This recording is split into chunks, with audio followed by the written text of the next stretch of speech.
কি বলবো ম্যাচটা নিয়ে আজকে 3-3। এত ভালো খেললা, এত সুন্দর হবে সবকিছু বইরা ম্যাচটা ড্র। প্রথম যে দুটা গোল হয়েছে, ঠিক আছে, বার্সা বুঝতে পারে নাই, বুঝা উঠার আগেই গোল দুটা হয়ে গেছে।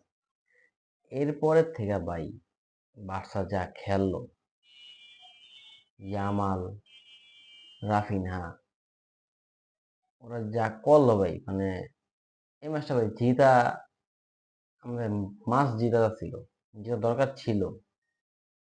কারণ সামনের ম্যাচ হচ্ছে ইন্টার মিলানের মাঠে। তো ভাই এতটা সহজ হবো না। ইন্টার মিলান এই ম্যাচটা দিয়ে বুঝাই দিছে যে ভাই আমাদের সাথে খেলাটা এতটা সহজ না, আমরা এতটা ছাড় দিব না তোমাদের। ইন্টার মিলানের প্রথম মানে খেলাটা দেখে এতটুকু বুঝা গেছে, ওরা প্রথমেই টার্গেট রাখছে যে বার্সা বুঝায় ওঠার আগেই গোল দিয়ে দিতে হবে। যতটুকু পারি দুইটা তিনটা যাই পারি গোল দিয়ে দেবো বুঝা ওঠার আগে।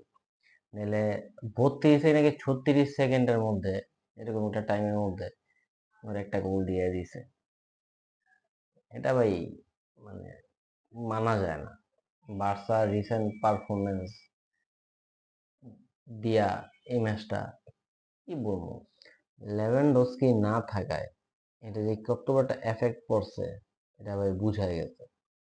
লেভেনডস্কি থাকলে হয়তো স্ট্রাইকে আরেকটু শক্তিটা বাড়তো। ইয়ামাল, রাফিনহা, ফারান তরেস, ওরা মানে অনেক ভালো খেলছে। এটা বলার কোনো ই নাই যে ওরা অনেক চেষ্টা করছে, ভালো খেলছে। আর ইয়ামাল ভাই এ পড়াটা কি করবো,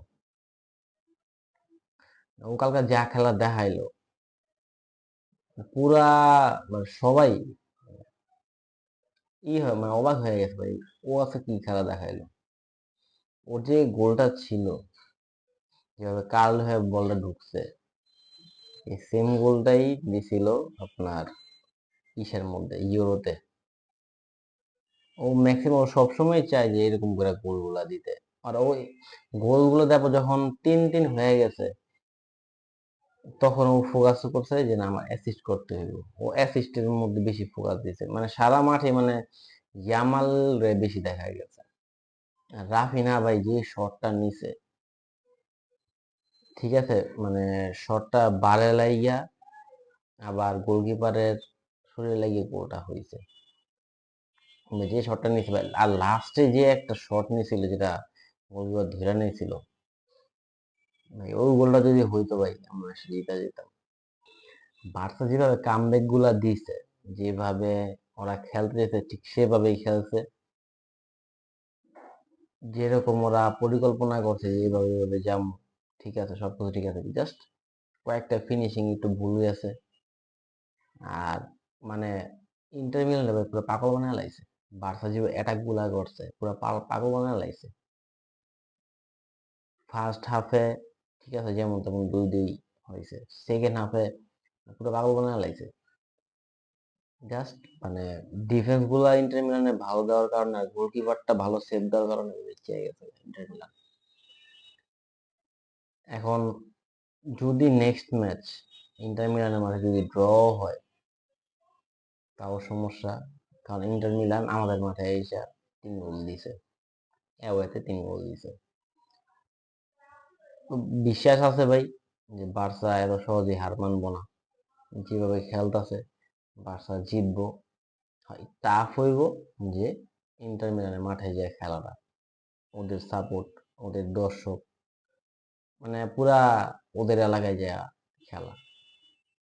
তো আমাদেরও ভাই রেকর্ড ভালো, আমরা ওতে যে ভাই অনেক বড় বড় টিমরে হারাইছি। আমাদের রেকর্ড ভালো, বড় ছোট সব টিমে হারাইছি। মানে এই ম্যাচটা এই সিজনের সবচেয়ে বেস্ট ম্যাচ বলা হইতাছে। আসলে ভাই বেস্ট, মানে কি আসিল না ভাই ম্যাচটার মধ্যে, অনেক উত্তেজনা ছড়াইছে ম্যাচটা।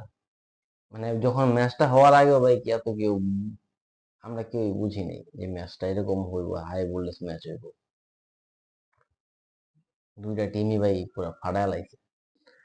বার্সেলোনা হারুক জিতুক ড্র করুক, যে অবস্থানই থাকুক, আমরা বার্সেলোনা সাপোর্টার, সবসময় বার্সেলোনাকে সাপোর্ট করে যাবো। থ্যাংক ইউ সো মাচ সবাইকে। বার্সা।